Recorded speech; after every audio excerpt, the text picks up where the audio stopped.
Welcome to State of Ed, a podcast about education inside the classroom and out. My name is Marcus Ace. And I'm Nick Sloan. Nick, we have the absolute gem of the belle of the ball here at FETC. We are joined by the incomparable Barbara Bray, educator, author, force of nature, just absolutely wonderful human being. So happy to have her here. So Barbara, welcome to State of Ed. We're kind of like just recording this on the fly. You've been so generous to give us a little bit of your time, and you've been running around talking to people with your book and signing autographs and all the wonderful things. I'm so happy to just have a few minutes with you. So can you just take us through a little bit about like what you're doing here at the conference, what your expectations are, and a little bit about you. Oh, thank you, Mark.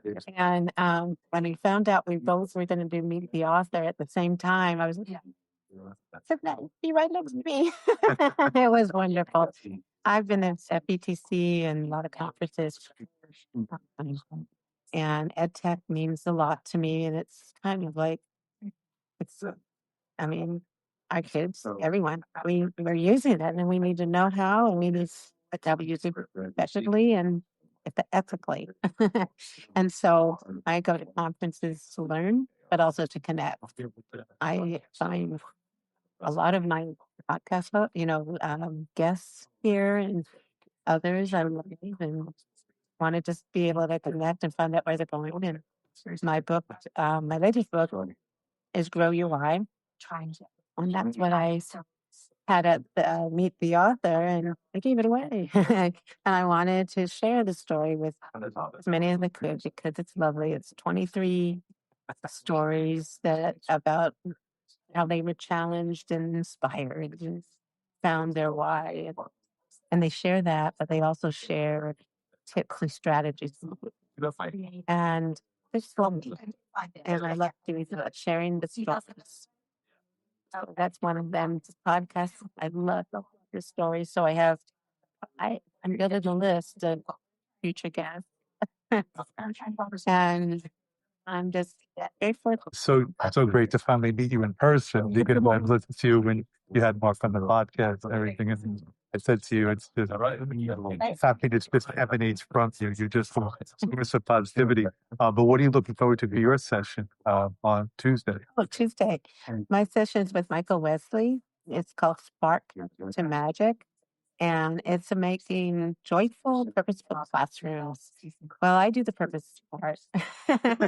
And I give background of different projects and things where there was joy. Not all of them had technology.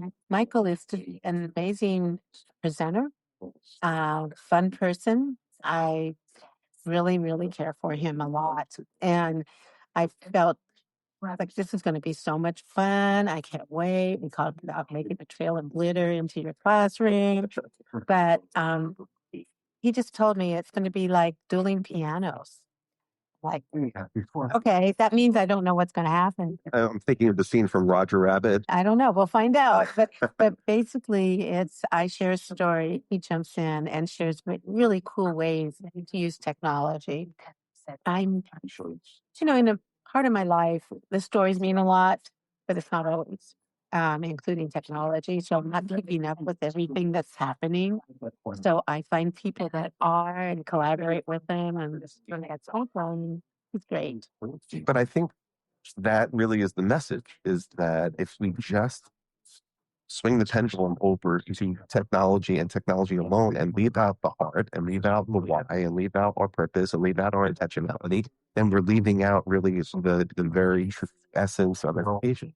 So the fact that you are working together is not just a matter of convenience, but it's really like purposeful and reflective and symbolic of where we all should be. It's just a physical manifestation in your session, but that's really what should be internally in all educators at this point. That's just my take. Well, that's actually me because I found the stories when I actually can have a personal relationship with somebody.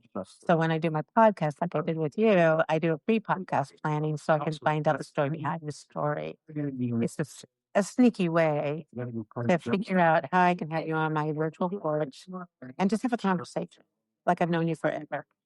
And that's how it felt, right? Absolutely. Yeah, I felt that way with you also. And Michael was on my show. He went a lot of places. I didn't know he was going to, but it was so genuine, sweet, and just some people, when they go to a podcast sometimes, they don't have a link back. I've been on some podcasts where no one knows how to find me after. They don't even ask that, you know. So with me, I made you work. You most certainly did. He's never afraid of watching that. No, No, but it was like, sophomore year finals at college, kind of like hit the library until you get it done work. It was worth it. I made him work. I said, this is your story. Why don't you use this page to Google Doc and just put anything you want about you. I'm going to give you little prompts, but you can change them or whatever. Put some pictures up, any videos, anything linking to your life. And so pushing people out of their comfort zone.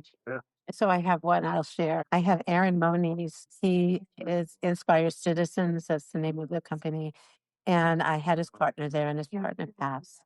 And I said, we never did a memorial for him. So I'd love to have you. And I've known him forever too.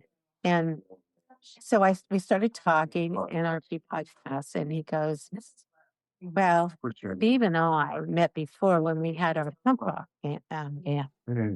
And I said, oh, You weren't going to let that one pass by. no, I want to know more. I mean, they had albums. They were pretty famous. And so he said, were you okay if I put some of the pictures up? And I said, it's their, what's the word? PG. PG. I could put music up, so he put them all up, and I go, that one, I don't think. And some of your music, I just think of it. But he was having so much fun. And that's the thing, is that why not have fun telling your story and show a part of you, even if it doesn't feel comfortable, but it's you. Right. And that's what I tried to do, and that's what I tried to do in the words.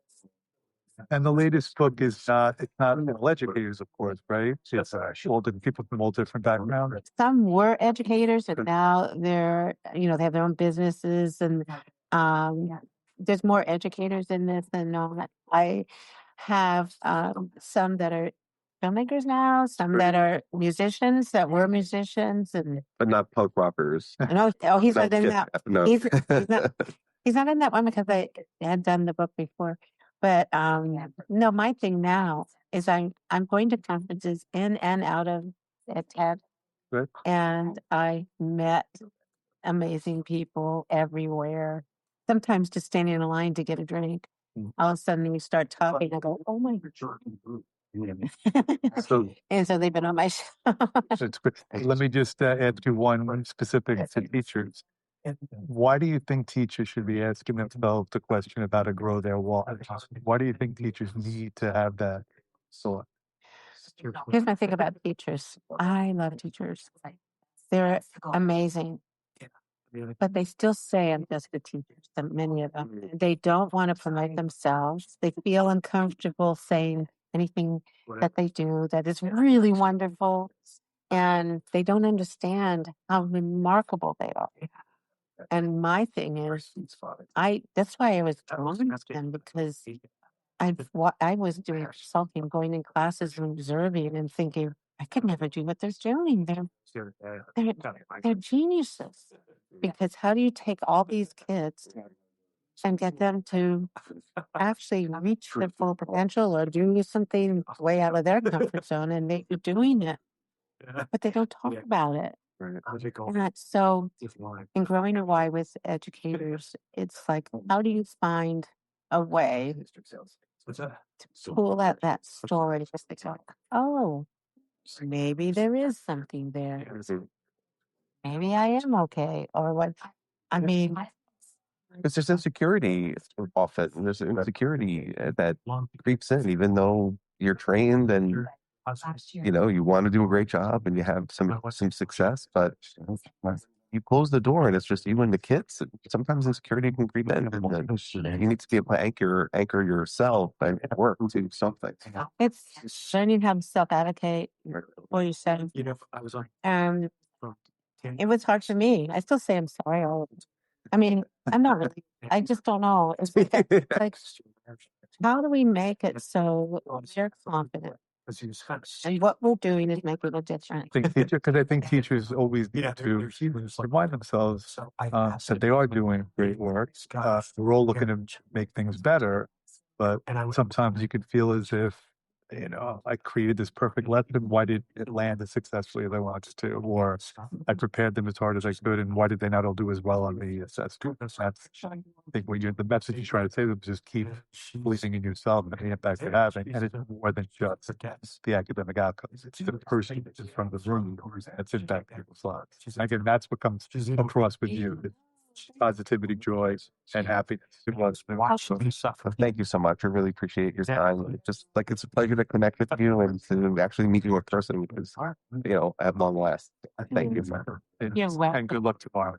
Oh, thank you. I love it. Thank you.